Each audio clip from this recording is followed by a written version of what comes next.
Importante aquí, y eso es para el pueblo de México, es que no se use como pretexto la definición de un grupo de la delincuencia organizada como terrorista para intervenir de alguna forma en México o tener mayor injerencia.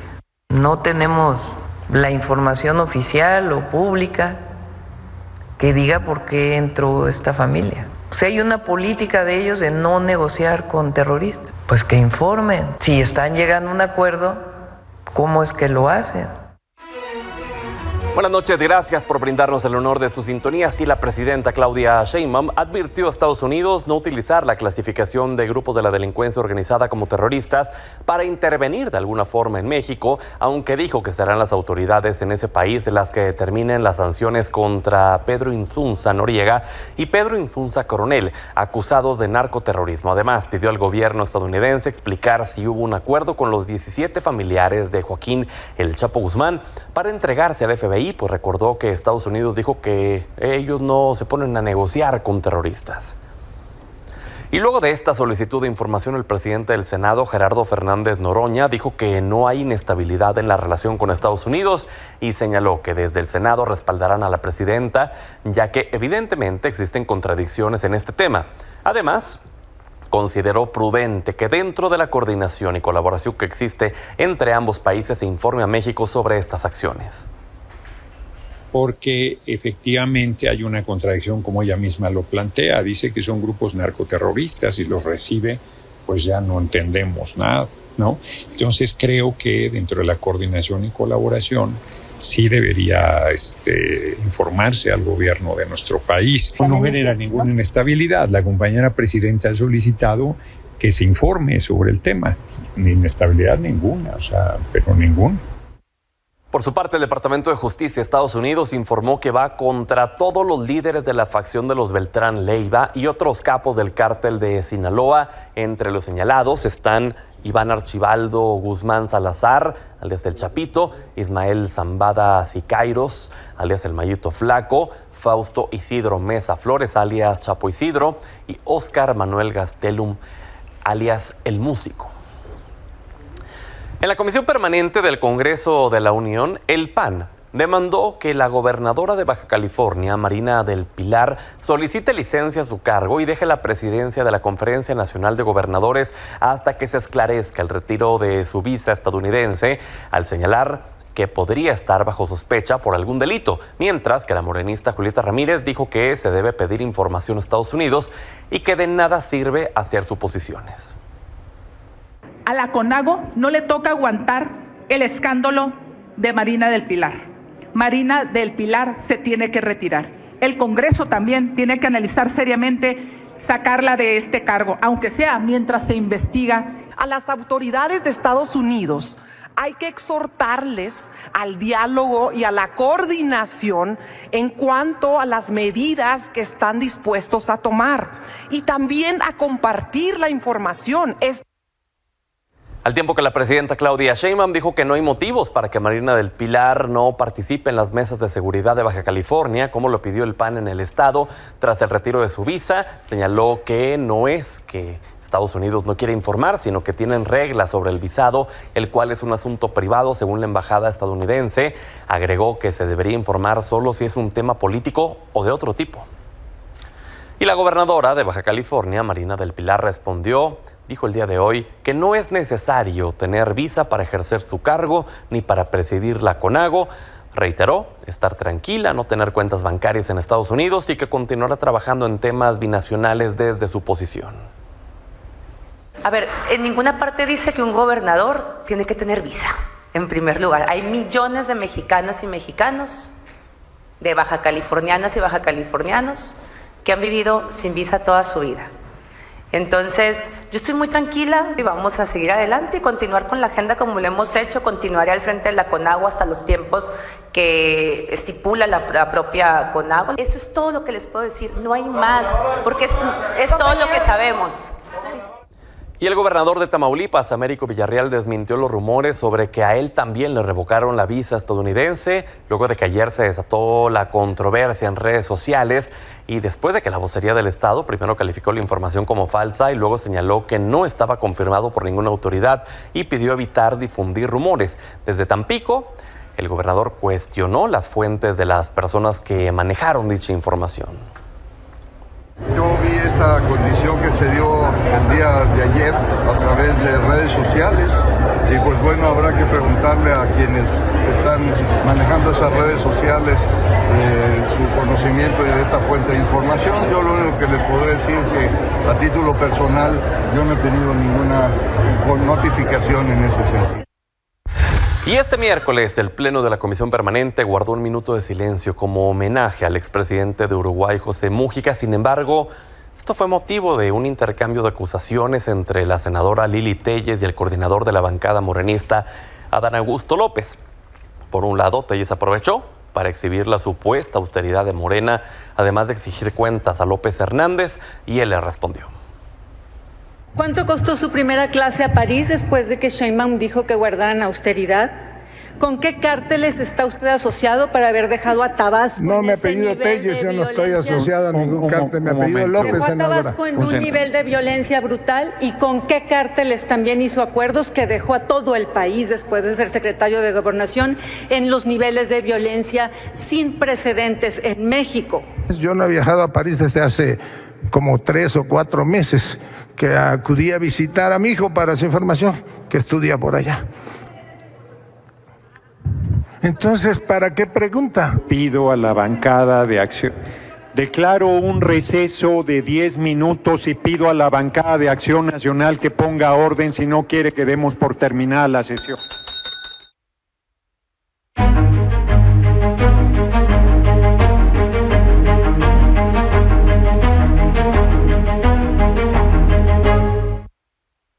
El Instituto Electoral de la Ciudad de México comenzó el reparto de las boletas y la papelería que se utilizarán en la elección judicial del 1 de junio. La consejera presidenta del instituto, Patricia Bendaño, descartó focos rojos o riesgo en seguridad. Señaló que no han recibido ninguna denuncia o petición para que algún candidato reciba protección especial.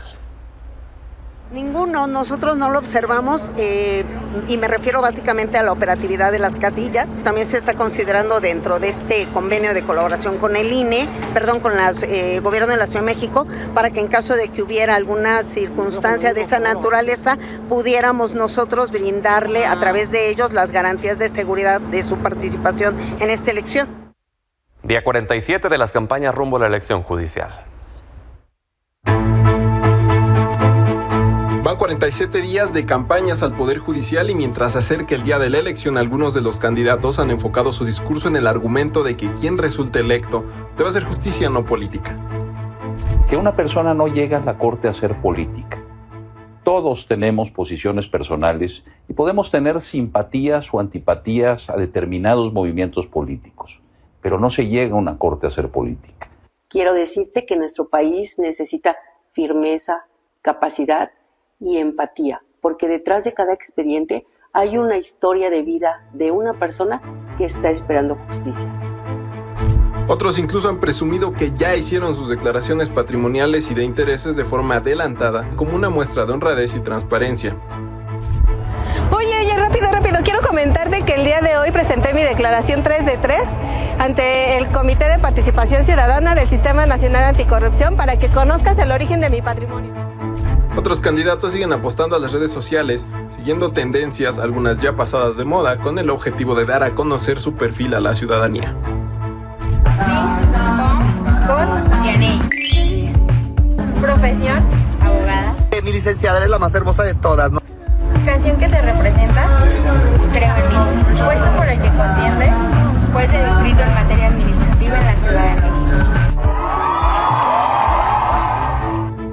Para Milenio Noticias, Ángel Hernández.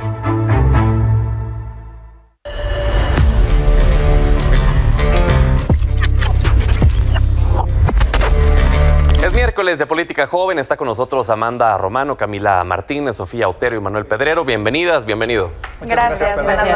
A ver, comencemos primero el tema de las afiliaciones de Morena, de lo que han venido haciendo durante pues no solo los últimos días, sino los últimos meses. También traen una campaña de afiliación masiva, comandada por Andrés Manuel López Beltrán, y esto ha provocado que algunas incorporaciones incluso generen molestia dentro de la militancia morenista. ¿Qué opinas, Sofía? Bueno, creo que esto nos muestra cómo, lamentablemente, yo creo que es mi interpretación, se están priorizando las estructuras sobre apegarse a ciertos supuestos principios, ¿no? Vemos una contradicción total a la carta que apenas acaba de mandar la presidenta Claudia Sheinbaum, en la que dice claramente el fin no justifica los medios. Y si lo pensamos de manera retrospectiva, pues pensamos en Yunes, que sí no está afiliado, le rechazaron la afiliación porque se veía de plano muy mal, pero ahora vemos a figuras como Adrián Rubalcaba, que sí tampoco está afiliado a Morena, está afiliado entonces al Verde, que es un aliado incómodo de Morena, que sirve a la hora de las votaciones, pero que lamentablemente pues sí mancha su imagen. Y luego si nos vamos al otro caso, porque son dos casos específicos, ¿no? Adrián Rubalcaba, que dentro del Verde pues lo ponen como director del metro, uno de los cargos más importantes de la Ciudad de México, que va a afectar a todas y todos los que vivimos aquí. Y luego a Luis Enrique Benítez Ojeda, que fue plenamente despectivo contra la presidenta Claudia Sheinbaum. Y tú preguntabas ayer, es que ¿cómo es posible? Estaba viendo una mesa que hiciste y decías, ¿cómo es posible que a pesar de cómo llamó a la presidenta, entonces lo estén incorporando, ¿no? Sí. Porque a él sí lo afilian tal cual y aparece, como tú decías, Andrés hijo afiliándolo. Pues bueno, es que hemos visto cómo lamentablemente están traicionando parte de sus principios. Lo vimos, si defendieron a Cuauhtémoc Blanco, ¿cómo no van a defender a Luis Enrique Benítez? Camila. A ver, el proceso que está llevando a cabo nuestro partido político es un proceso en dos sentidos, ¿no? Uno, una apertura a la afiliación, queremos llegar a los 10 millones de afiliados, pero también se está creciendo en términos éticos, ¿no? Acabamos de aprobar en el Consejo Nacional una serie de lineamientos, ¿no? Que, ojo, cuando una persona se suma a Morena, nosotros creemos, y lo hemos hablado mucho en la revolución de las conciencias, que no es otra cosa que la gente que, por ejemplo, ha hecho política en otros espacios, en otros partidos políticos, puede tener un cambio de mentalidad, una conciencia de por qué esas estructuras, esas formas tradicionales de ejercer el poder ya no van por acá. Ahora, tenemos mecanismos nosotros como partido político para poder resolver esas controversias, ¿no? Ahí está la Comisión Nacional de Honestidad y Justicia, que como bien sabemos, por ejemplo, en el caso de Yunes, por estar afiliado a otro partido político, decidió revocarles la afiliación, ¿no? Lo que nosotros queremos fortalecer es esa institucionalidad como partido político, porque qué mal se vería Pedro y todos los demás, ¿no? Que, por ejemplo, nos sucediera como en otros partidos políticos, que son los dirigentes los que dicen, tú sí, tú no. No, en Morena lo que tenemos es un procedimiento institucional y, por ejemplo, con la suma de Benítez, ¿no? A mí me parece importante que hablemos sobre eso. Estamos en un momento importantísimo para Durango. Tú sabes que estamos por renovar los 39 municipios del estado y, por un lado, vemos un partido político como el PRI que se está destruyendo desde adentro, que ya nadie quiere sumarse con ese proyecto que ha mostrado corrupción, que tiene proyectos como la Mera Mera, que es esta tarjeta que dan cuando están en campaña, un poco en términos clientelares, de compra de voto tradicional, y como esos personajes que además están hartos de los dedazos, de las corrupciones, de los alitos morenos, están decidiendo sumarse a otro proyecto. Ahora, sumarse a otro proyecto, como bien lo dijo nuestro secretario de organización, Andrés Manuel López Beltrán, no implica que nosotros nos sumemos a la idea de ellos, al contrario. Oye, ellos Camila, se suman a nuestros principios. Además de cinismo y de comentarios despectivos y ofensivos hacia las mujeres, ¿qué le suma a Benítez? Benítez es un liderazgo que ha tenido una fuerza territorial fuerte en Durango, ¿no? Y entonces, en ese sentido, Benítez, el que hoy se esté sumando a Morena, es también reconocer que está decidiendo sumarse al proyecto de transformación que hoy encabeza la presidenta de la República, Claudia Sheinbaum Pardo. Y ojo, que todos estos principios de los que hablamos, que tienen que ver con mantener una raya con los poderes económicos, eliminar el nepotismo, estén en Morena o en cualquier partido aliado que venga con nosotros, él va a tener que seguir esos principios para poder continuar con el proyecto de la transformación. Y tendrá que dejar de llamarles PEN a las mujeres, ¿no? Pues hoy ya está decidiendo asumir el proyecto de la Cuarta Transformación, que, como bien digo, está comandado por la presidenta de la República, Claudia Sheinbaum, ¿no? Amanda, ¿qué opinas? Bueno, pues me cuesta entender y me parece irónico que la llegada de Benítez nos fuera sorpresiva.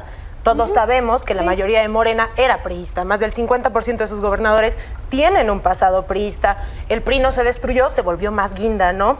Pero porque era el único partido político que gobernaba a nivel nacional, no había otra cosa. ¿Me permites terminar? Qué bueno que ahora ya Muchas gracias. Hay de priistas a priistas, ¿no? Vemos a Rubén, Rubalcaba, perdón, en el metro. No se llama Rubén. Adrián, Rubalcaba en el metro, y vemos que Citlali Hernández lo llamó el último cacique priista hace unos años y hoy lo abraza y lo premian con el metro. Entonces, ahí hay unas incongruencias. Vemos también, yo sí veo una ruptura dentro de la Cuarta Transformación, lo vimos desde Cuauhtémoc Blanco, ahora lo vemos con Benítez, unos están en desacuerdo con la designación en el metro, y quiero vocalizar que sí veo esta ruptura dentro del interior de la Cuarta Transformación como algo positivo, porque eso demuestra que sí hay gente que sí cree en los principios. Yo he convivido con gente dentro de la Cuarta Transformación que son gente honesta, gente centrada, y que han vocalizado que están en desacuerdo de lo que las cúpulas del poder han hecho con estas incongruencias. Hablamos de nepotismo, ¿y quién está hablando de nepotismo? Andy Beltrán y Luisa María Alcalde,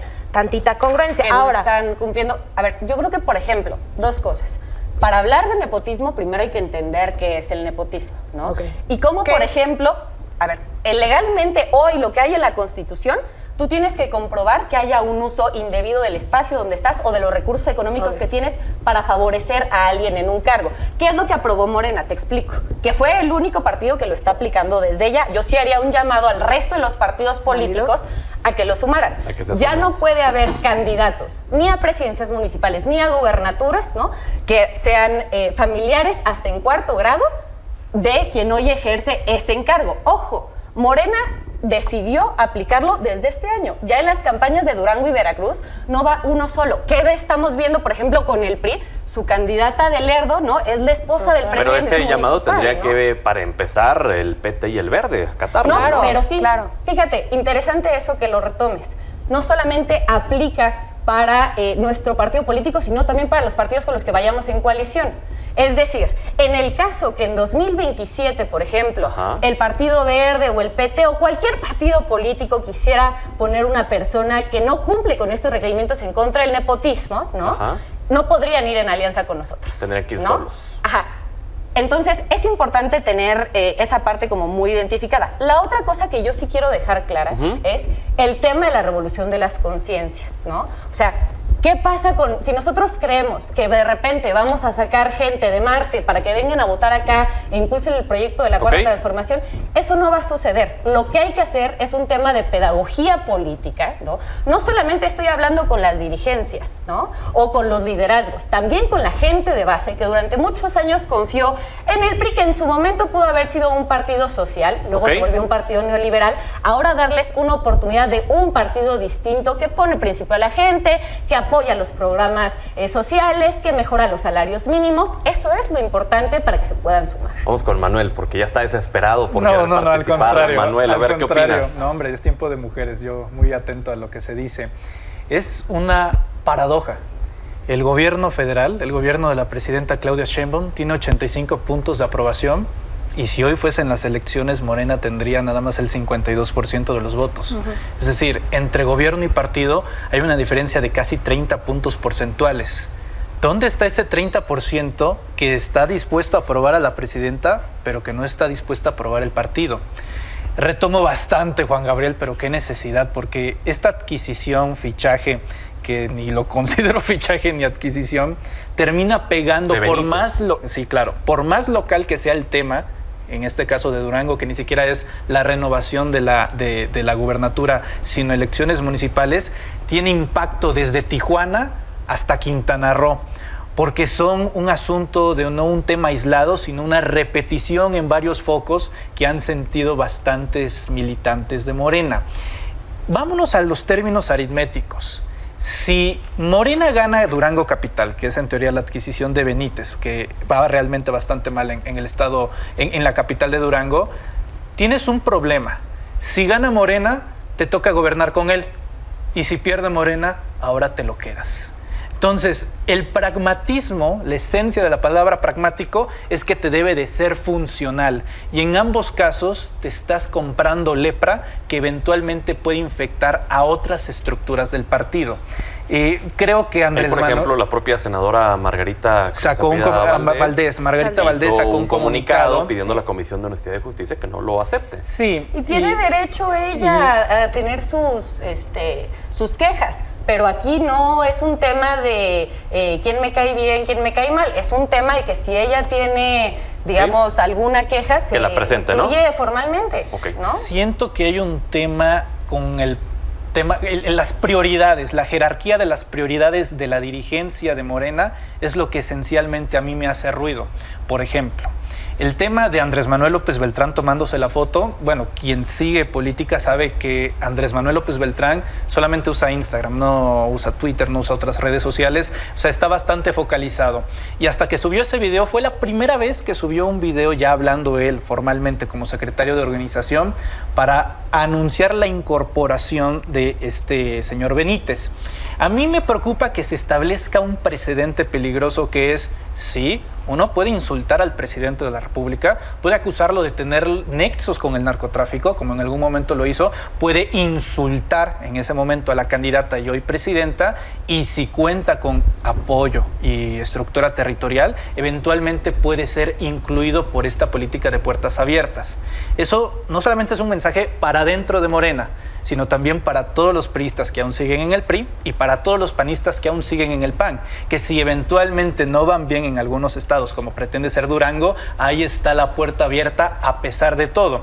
Y sobre el tema de la fotografía y el video de Andrés Manuel López Beltrán, AMLO no hubiera hecho eso, y creo que ahí habría un tema incluso de expertise política, porque Andrés Manuel sabía que esas fotos son del estilo: en un año te las van a recordar, en 5 años te las van a recordar, en 10 años te las van a recordar. Entonces, ante una carrera que considero muy prometedora como la de López Beltrán, me parece apresurado y son los pequeños deslices que a la mala se van a terminar aprendiendo por parte de la opinión pública. Camila, ¿quieres responder? Sí, yo nada más quiero decir, si alguien sabía la importancia de tener altura de miras, sumar y tener un proyecto hacia adelante que nos uniera, ese es Andrés Manuel López Obrador. Y de eso se habló mucho en los libros que él escribió. Ahora, yo sí quiero aprovechar, qué lástima que no la traje impresa, pero acá tengo una encuesta de Encol, ahí sí la alcanzan a ver. Yo nada más quiero decir que Morena es el partido político que tiene casi 50, tiene 49% no de aprobación, de identificación del pueblo de México con el partido. El siguiente es el Partido Acción Nacional, que tiene solamente 14%. La gente sabe que Morena representa el proyecto de la Cuarta Transformación y es el partido político que está acompañando a la Presidenta de la República en la construcción de este segundo piso. Entonces, perdona, nada más, este tema, ¿no? Tan así que la carta que manda la Presidenta Claudia Sheinbaum es una carta a Morena, partido político que ella ayudó a construir. Y nosotros vemos a la Presidenta Claudia como nuestro referente moral. Nuestro referente moral y además una mujer que entiende las necesidades de Suma, como lo hizo también para la campaña de 2024. Y creo que esos datos coinciden plenamente con lo que todos vemos y analizamos, en donde hay una oposición que se quedó en el piso desde la elección presidencial, que no se levantó, que sigue ahí, que parece que no se va a levantar, que el PAN es el que medio quiere dar pelea, pero no la da tampoco, el PRI quién sabe dónde está, y bueno, el PRD ya se extinguió, pero creo, MC. Y bueno, MC, que uno esperaría que estuviera más en auge ante la ausencia de una oposición firme, pero bueno, creo que más bien la preocupación aquí es que se vuelvan locos en el poder, en Morena, y que entonces ese es en donde radica el cuestionamiento que la gente se hace. Creo que tenemos una gran dirigencia. Yo me siento muy honrada de poder participar. ¿Sí? Me parece que una mujer como Luisa María Alcalde, que ha sido una mujer congruente, que empezó el proyecto, sabe lo que es el territorio, sabe lo que es, ojo, construir un proyecto por el que nadie daba un peso, ¿no? Y que hoy se convirtió en el partido más grande de Latinoamérica y un referente, ¿no? ¿Sí? Ella entiende la importancia de cuidarlo. Por eso, esos lineamientos que hacemos. ¿Qué hizo el partido? Se dio cuenta que estamos creciendo en números brutalmente. Hizo un alto en el camino y dijo, estos son nuestros irrenunciables. Y todos en el Consejo Nacional lo votamos. ¿Quién es el Consejo Nacional? Nuestros representantes territoriales que han sido votados en los congresos, ¿sí?, por nuestra militancia. Nuestros gobernadores estuvieron presentes. Nuestros presidentes de los comités, secretarios de organización y secretarios generales, ¿no? Parte del gabinete federal de la presidenta Claudia Sheinbaum. todos en votación dijimos, estamos de acuerdo con estos principios y los vamos a respetar. Esa es la democracia. Sofía. Creo que lo que estamos viendo lamentablemente con estas incorporaciones es una confianza desmedida. Camila nos hablaba de que la razón por la que incorporan a Benítez es porque tiene gran fuerza territorial en Durango, que como mencionó, pues está disputando esta elección. Pero ¿a qué nos referimos con fuerza territorial, poder movilizar? Decía mucho el expresidente López Obrador, el pueblo no es tonto, tonto es el que piensa que el pueblo es tonto. Y bueno, a mí me parece reprochable pensar que sería beneficioso incorporar a un personaje solamente por su supuesto poder de movilización, y creo que eso se enlaza con el caso de Adrián Rubalcaba. ¿A qué me refiero? Se incorpora a Adrián Rubalcaba en las elecciones pasadas y entonces él, sabemos, había sido 3 veces alcalde de Coajimalpa.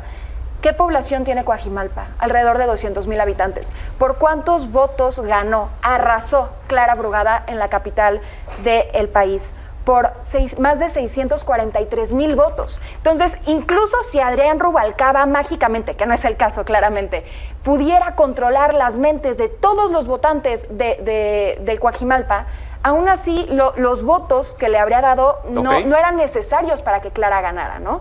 Y entonces vemos la incorporación de estas supuestas estructuras que ven como necesarias. Yo considero que ahorita y desde las elecciones pasadas Morena era un partido perfectamente consolidado. Y nos mencionaba Camila el libro de Gracias del expresidente López Obrador. No solo ese, ¿no? Varios. Bueno, varios. Pero esta retórica de decir, bueno, es que teníamos que sumar esfuerzos. Claro, cuando se estaba creando el partido, creo que eso era fundamental. Si no, pues justamente como decías, no puedo sacar gente de Marte, ¿no? Y aunque no nos pueda gustar, pues se comprende. Pero ahora que Morena está completamente consolidado, que como bien sabemos todas las personas aquí, es el partido más fuerte de México, ¿cuál es la necesidad de América Latina? ¿Cuál es la necesidad de manchar su imagen con estas incorporaciones cuando podrían perfectamente seguir ganando elecciones sin estas decisiones? Déjame nada más que haga intervención Amanda y Manuel y regresamos contigo, Amanda. Bueno, yo quiero vocalizar lo que muchos jóvenes sentimos alrededor del país, que es un descontento total y absoluto con el sistema de partidos que tenemos hoy en día.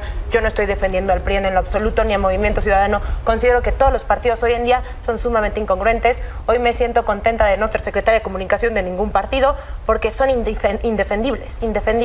Creo que al final tenemos a Movimiento Ciudadano, un partido disque de izquierda con políticas anti-LGBTQ en Jalisco, anticlimáticas en Nuevo León. El PRIAN por sí mismo ya es incongruente. Tenemos este tipo de acciones, ya los hicieron con Cuauhtémoc Blanco, súper patriarcales, a un partido de izquierda.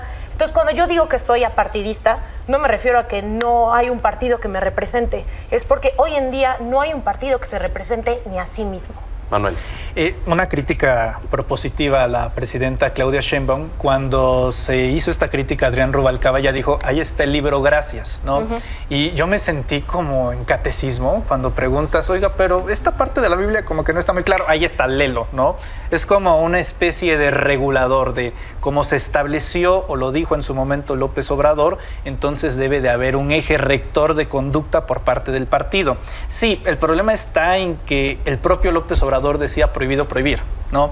Y es básicamente la esencia y el alma de cualquier izquierda que sea izquierda, porque cuando no hay debate y no hay disidencia y no hay diferentes opiniones, no es izquierda, es estalinismo. Y no creo en lo absoluto que vaya por ahí Morena. Yo celebro que existe ese debate porque el único que va a poder rescatar, entre otras cosas, a Morena va a ser la propia gente, ni siquiera la militancia, porque no es un proyecto nada más de militantes y creo que sería un error que algunos militantes dijeran, pues si no te gusta, crea tu propio partido. No, perdón, todos pagamos los partidos políticos a través del sistema de impuestos, incluso tan me interesa lo que sucede en Morena como lo que suceda en MC, en el PRI, en el PAN, porque al final de cuentas están subsidiados por los mismos mexicanos. De modo que queda en una paradoja, y aunque López Obrador, que se decía juarista y lo era en absoluto, se le rescata bastante por la frase de el respeto al derecho ajeno, considero que es todavía superior otra que creo que debería de implementarse gradualmente en Morena.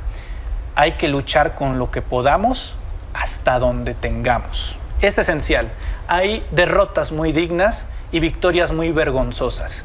Y poco a poco, si la gente nota que no es necesario sacar al PRI del poder para combatirlo con los propios priistas, se puede dar un eje bastante interesante dentro de la propia militancia. Camila, 30 segundos para pasar, porque nos quedan 4 minutos ya nada más, al tema de la gobernadora de Baja California. Rapidísimo, 2 cosas. Hoy hablaba con Heriberto Aguilar, nuestro senador de Sonora, y me contaba cómo Sonora fue un estado que estuvo absolutamente abandonado hasta que llegó el presidente López Obrador. Me hizo un recuento de todo lo que se ha hecho. La planta solar fotovoltaica, el plan de Litio México, el plan de justicia yaqui, carreteras, renovación de puertos. O sea, ha sido brutal, ¿no? Yo que he ido a Durango y me ha tocado ir a algunos de los municipios más abandonados, te lo digo, el PRI tiene destruido Durango, ¿no?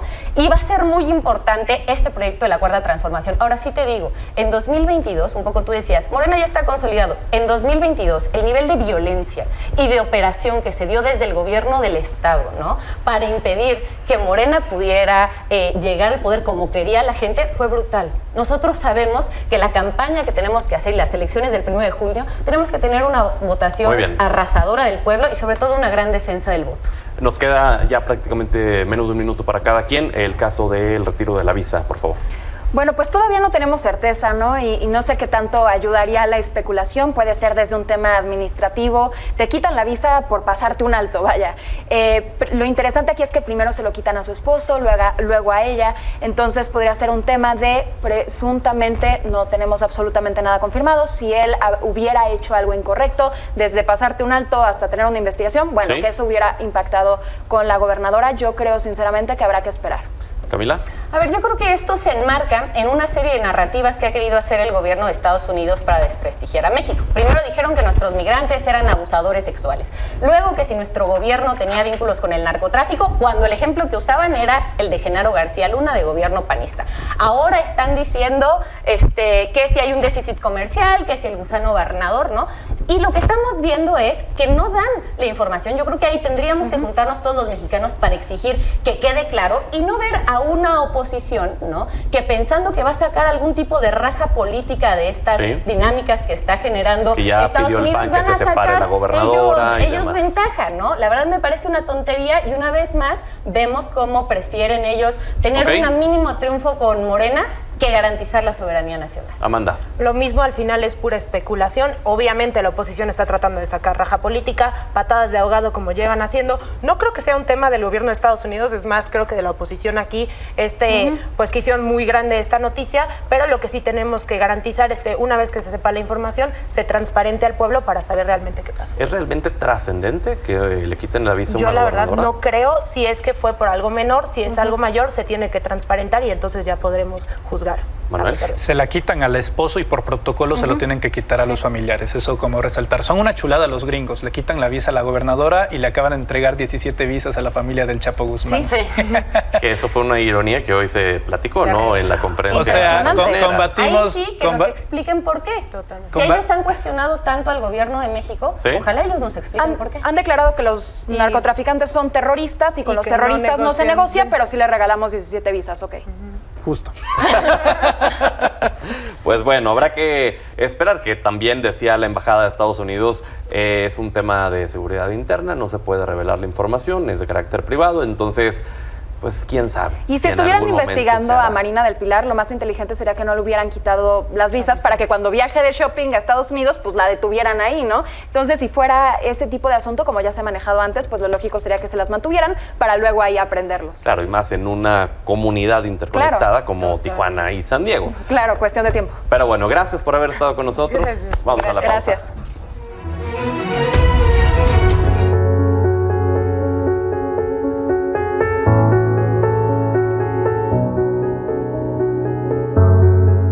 Por esta ocasión, Entre Fronteras en miércoles. Talia, bienvenida. Hola, Pedro, muy buenas noches. Oye, hay una reunión muy importante mañana. Así es, muy importante. Estamos hablando de una reunión entre Ucrania y Rusia de alguna manera directa en Estambul, en Turquía. Entonces estamos hablando prácticamente de retomar la reunión que había fallado en el año 2022, pues ya después de 500,000 muertos, tanto daño infraestructural, tanta deuda externa que Ucrania actualmente tiene, y con la llegada de Trump, al parecer sí vamos a lograr tener esta reunión, pero claramente no se saben muchos detalles. Entonces aquí estamos justo para analizar el estatus actual de esta guerra. ¿Cómo llegan ambos? Pues mira, antes que eso hay que analizar que previamente han tenido 3 días de cese al fuego Ucrania y Rusia, que fue como un cese al fuego, una tregua declarada de una manera unilateral por parte de Rusia porque querían celebrar su día de victoria. Entonces, en esta ocasión, ambas partes se empezaron a culpar a los dos porque al parecer los ceses al fuego que se quisieran lograr incluso desde el inicio de esta primavera no se respetó según por ninguna parte. Entonces, aquí llegamos a la conclusión de que estas treguas, estas pausas, no nos ha llevado a una paz o a un diálogo o a un incluso tratado de paz en este sentido. Entonces, es bastante interesante que ahorita yo creo que también con la presión de la comunidad internacional que Putin haya propuesto un diálogo directo con Ucrania, y Zelensky también primera vez aceptó este tipo de diálogo sin que pidiera como alguna condición militar previa.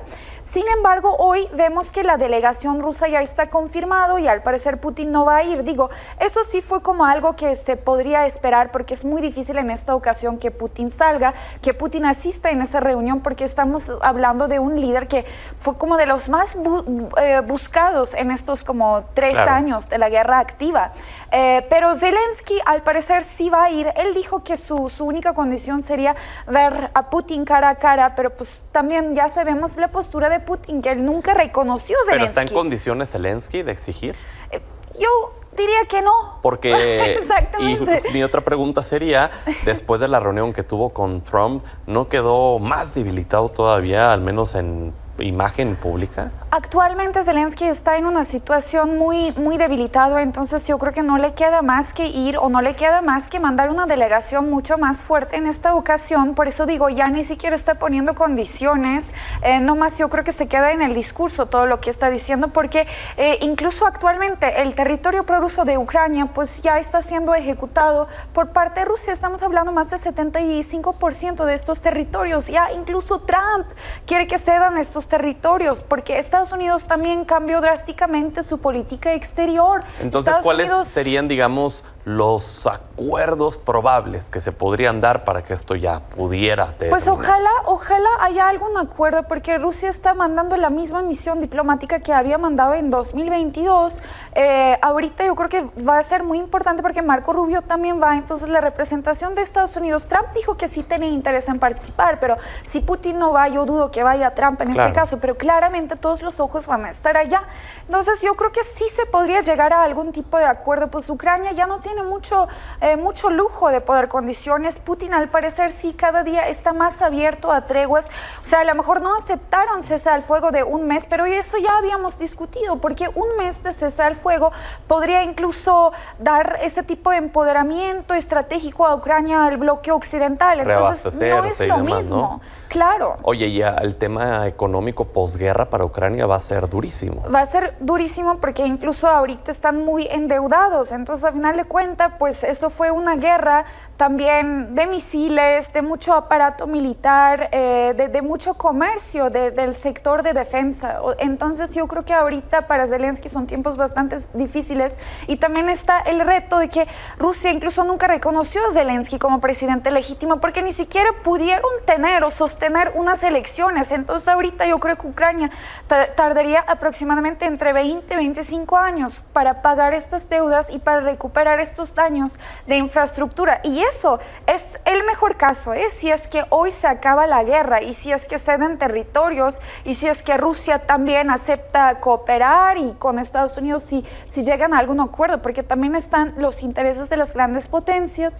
Y muy interesantemente, pues también como Turquía sí logró a posicionarse como el mediador de ese conflicto desde el inicio. El Tratado de Grano salió de Turquía, entonces también primer iniciativa de estos diálogos había salido de Turquía, entonces también importante qué papel Turquía va a tener jugar. representación mañana? Pues claro, va a estar en Estambul, entonces Turquía se posiciona aquí como mediador y es muy interesante también con qué papel va a quedar Turquía a final de cuentas. Claro.